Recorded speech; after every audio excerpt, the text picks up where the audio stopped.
আসসালামু আলাইকুম ওয়াৰাহমাতুল্লাহি ওয়াবাৰাকাতুহ।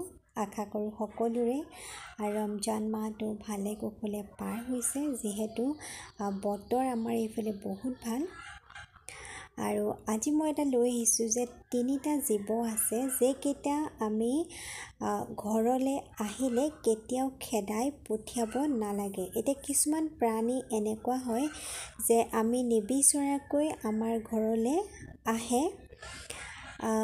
সেই প্ৰাণীসমূহ আমাৰ ঘৰলৈ অহাৰ কিছুমান কাৰণ থাকে, আৰু এই জীৱকেইটা যদি ঘৰলৈ আহে তেনেহ'লে ঘৰত বহুত ভাল দিনৰ আগমন ঘটে, যিটো আমি অনুভৱ নকৰোঁ, কিন্তু আল্লাহে সিহঁতৰ যোগেদি আমাৰ ঘৰবিলাকলৈ ৰহমত আৰু বৰকত পঠিয়াই দিয়ে।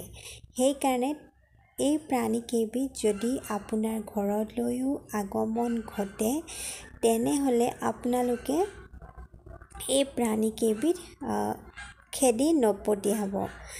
আৰু সেই প্ৰাণীকেইবিধ হৈছে, প্ৰথমতে আমি নাম ল'ব লাগিব মেকুৰী। মেকুৰী হৈছে একেবাৰে ৰহমতৰ প্ৰাণী, আৰু ই আমাৰ ঘৰবিলাকলৈ যেতিয়া আহে ই বহুত বৰকত লৈ আহে। সেইকাৰণে মেকুৰী কেতিয়াও খেদি নপঠিয়াব। 2 নম্বৰ হৈছে মৌমাখি। মৌমাখিয়ে যিহেতু কেতিয়াবা আমাৰ ঘৰবিলাকত বাঁহ লয়, আৰু তেনে মৌমাখি ঘৰৰ পৰা খেদি পঠোৱাটো একেবাৰে অনুচিত। আৰু 3 নম্বৰ হৈছে চৰাই চিৰিকটি। কেতিয়াবা আমি দেখোঁ যে ৰাতিপুৱা শুই উঠিয়ে আমাৰ ঘৰবিলাকত চৰাই চিৰিকটি নহয় টিঙত উঠে, নহয় চোতালতে ঘূৰি ফুৰে, আৰু এনে প্ৰাণীক আপুনি খেদি নপঠিয়াব। 2টামান চাউল দিয়ক।